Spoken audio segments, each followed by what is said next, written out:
Shalom Waracha, quelques halachot de Shabbat. On poursuit dans notre rubrique des halachot, et particulièrement de Shabbat, sur ce sujet. Ici, je voudrais parler du Kiddush. Un petit chapitre très court, j'espère intéressant sur le Kiddush. Le Rambam, Maïmonide, Rabbi Moshe ben Maïmon, nous enseigne qu'il faut sanctifier le Shabbat par des paroles. C'est une mitzvah positive de la Torah. Comme le 4e commandement nous le dit, Zachor et Yom HaShabbat lekadesho. C'est-à-dire, souviens-toi du Shabbat en le sanctifiant.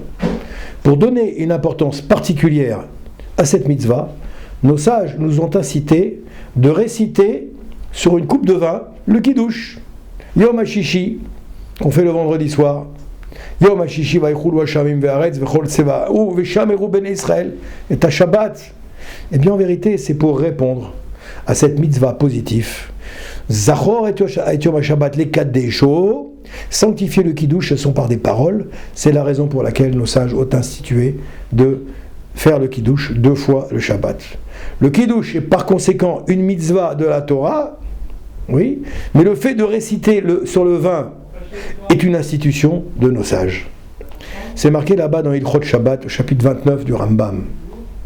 Le Ben Ishraï, dans son introduction à Bereshit, enseigne que cette mitzvah constitue une réparation à la faute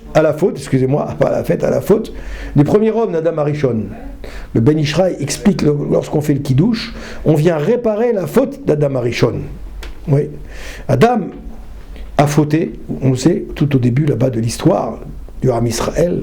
Et le Talmud nous dit dans la Gemara de Brachot, à la page 40, que le fait de faire le Kiddush, en vérité, il y a plusieurs avis sur l'identité du fruit qui était utilisé, qui a été consommé par Adam et Chava.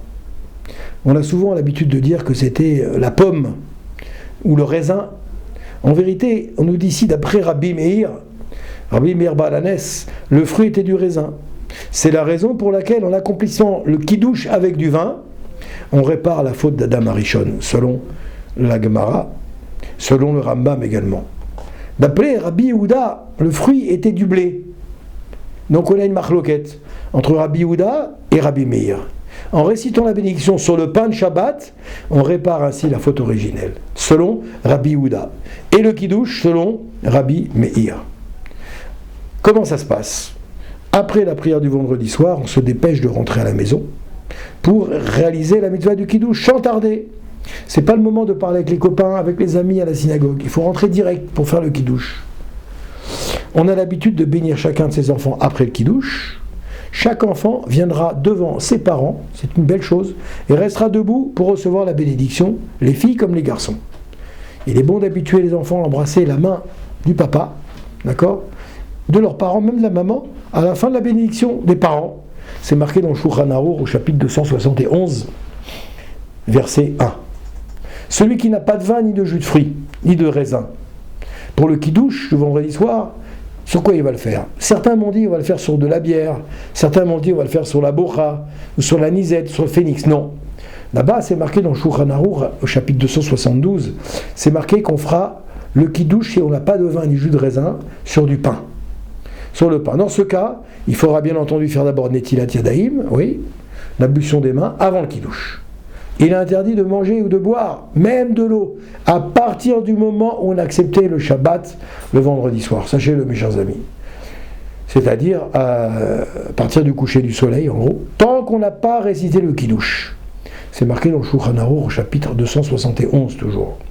Enfin, on nous dit ici qu'une femme, mesdames, c'est pour vous, si une femme fait la prière le matin du Shabbat, elle pourra, nous dit le Shulchan Arour, comme un homme, boire un café ou un thé avant le début de sa prière, étant donné que l'obligation de réciter le Kiddush ne commence qu'après la Hamida. Eh oui. Néanmoins, si elles se sent faibles, à plus forte raison, si elle est enceinte ou si elle est, si elle allait, c'est une nourrice, elle pourra même manger un peu de gâteau avant de réciter le Kiddush. Enfin, dans le Chazon Ovadia, Rav Yosef nous rajoute ici au chapitre 2, page 167, il dit que si elle ne récite pas la prière de la Hamida le matin de Shabbat, la dame ne va pas faire le Hamida, voilà, elle pourra tout de même boire un café ou un thé au réveil, néanmoins, il est préférable qu'elle récite le Kiddush auparavant.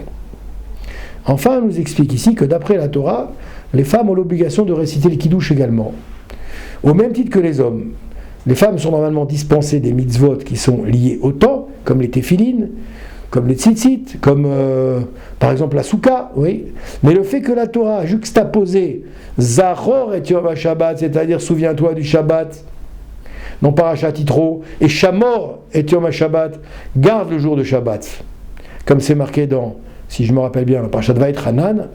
Alors on nous enseigne là que même les femmes, que de même que les femmes sont concernées par les interdictions de Shabbat, de Shamor, elles le sont également par les mitzvot positifs de Zachor, comme le Kiddush.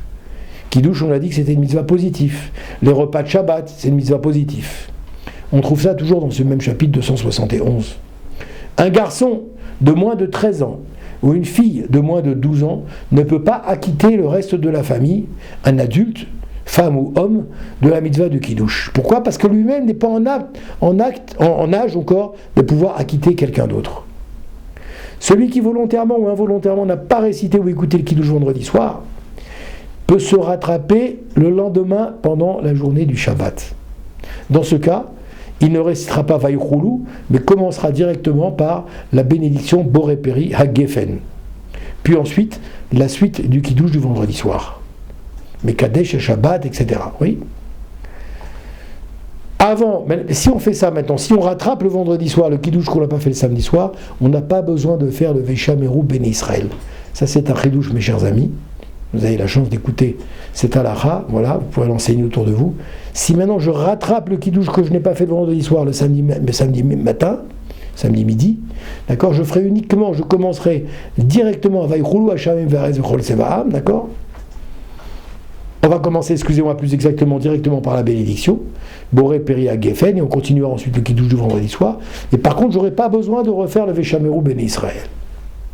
Comment récite-t-on le Kiddush ? On prend un verre qui contient un minimum de 81 grammes, voilà, excusez-moi, de vin ou de jus de raisin. Le vin ne doit pas être fissuré. On le prend avec la main droite et on récite le Kiddush, puis on s'assoit pour boire le vin. Nous avons l'habitude de réciter le Kiddush du vendredi soir debout, conformément aux enseignements du Harizal. Mais celui du Shabbat, midi, on a l'habitude de réciter assis, c'est marqué dans le Yakut Yosef, Shabbat, Chida également, Kafachaim. Lorsqu'on écoute le Kiddush, pour s'acquitter de la mitzvah, il ne faut pas répondre Baruchu, Baruch Shemo. Pourquoi ? Parce que sinon c'est considéré comme une interruption pour la majorité des grands maîtres des poskim. Mais, je fais une parenthèse, il y a certains grands rabbins d'Algérie qui permettent de dire Baruchu, Baruch Shemo, qui disent au contraire, il faut dire Baruchu, Baruch Shemo quand on récite une bracha. Nous, c'est vrai, quand on est du Maroc, ou de la Tunisie, ou d'autres pays, on n'a pas l'habitude de dire Baruch Baruch Shemo. Sachez que ceux qui le disent, il n'y a pas péril en la demeure.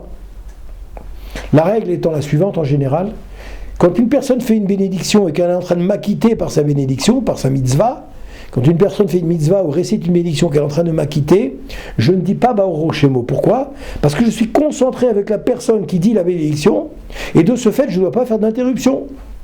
Par contre, si la personne fait une mitzvah, ou une bénédiction, une bénédiction, et qu'elle ne va pas m'acquitter, parce que moi je l'ai déjà faite, ou je n'ai pas besoin de cette bénédiction, parce que je me suis déjà acquitté par moi-même, ou par le biais d'une autre personne, alors là je vais répondre Baruchu Baruch Shemo. Parce que mon Baruchu Baruch Shemo ne vient pas pour m'acquitter, il vient pour honorer la personne qui fait la bénédiction, et remercier la personne qui fait la bénédiction. Je termine sur ce chapitre. On nous dit comme ça. Lorsqu'on écoute le Kiddush pour s'acquitter de la mitzvah, il ne faut pas répondre Baruchu Baruch Shemo. Il y a lieu de craindre que cela constitue une interruption. Néanmoins, celui qui aurait répondu par erreur sera acquitté du Kiddush. Je ne parle pas de ceux qui ont la mitzvah, le minhag, la coutume de dire Baruchu Baruch Shemo. Je ne vais pas faire de marloquette là-dessus. Ensuite, on nous dit dans ce chapitre-là, dans le cas où celui qui récite le Kiddush ne prononce pas bien les mots, ou ne pense pas acquitter les autres, ça peut arriver, ou ne respecte pas Shabbat. Tu es invité chez quelqu'un, tu sais qu'à la finale qu'il ne respecte pas Shabbat. Qu'est-ce qu'on nous dit ici ? Il vaut mieux faire le Kiddush en récitant les bénédictions à voix basse, mot à mot, en même temps que lui, en faisant attention à ne pas le vexer, pas le blesser. Donc tu es discret. Tu dis à voix basse le Kiddush, la personne t'entend à peine, t'entend pas. D'accord? Dans ce cas, on ne répondra pas Amen après les bénédictions de celui qui fait le kidouche dans la tfila ou qui fait le kidouche dans la table de Shabbat. La personne qui récite le kidouche doit boire au minimum l'équivalent d'une joue pleine. On appelle ça melo lugmav, c'est-à-dire 42 grammes, ce qui représente la moitié d'un révi'it. La quantité minimum qu'on avait dit pour être acquitté du kidouche. Si une personne qui a récité le kidouche en pensant acquitter les autres a bu moins que cette quantité minimale, moins qu'un des convives a bu la quantité nécessaire, tout le monde est acquitté du kidouche. D'accord?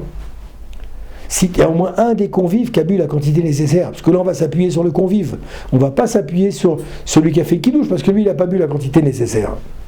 Bien que le seul qui a l'obligation de boire le kidouche soit la personne qui récite le kidouche, vous savez qu'à Pi Halacha, on est 25 à table, il n'y a pas besoin de goûter le kidouche normalement, il n'y a pas besoin le vendredi soir. Ici il explique d'ailleurs, Shulchan Arour, chapitre 271, verset 14, bien que le seul qui ait l'obligation de boire le vin soit la personne qui a fait le kidouche, il est bon que tous les convives en goûtent pour manifester leur amour de la mitzvah. Chavev est la mitzvah, chibouv mitzvah. L'amour de la mitzvah, j'ai envie de goûter du kos de celui qui a fait le kidouche, c'est une grande mitzvah. Je fais une dernière halakha sur ce chapitre-là. Si un convive ne goûte pas le vin, il n'a pas goûté, il était trop loin de la table, le vin n'est pas arrivé jusqu'à lui, il sera acquitté de la mitzvah du kidouche, même sans avoir goûté le kidouche. Je ne sais pas si vous saviez ça, mes chers amis. À partir du moment où la personne qui le récite a bu la quantité nécessaire, l'autre qui est à distance, à l'autre bout de la table, il y a une table de 5 mètres, il n'a pas besoin de se rapprocher de lui. Bracha ve'atzlacha, mes amis, sur le kidouche, j'espère que ça vous aura aidé à avancer. À très bientôt.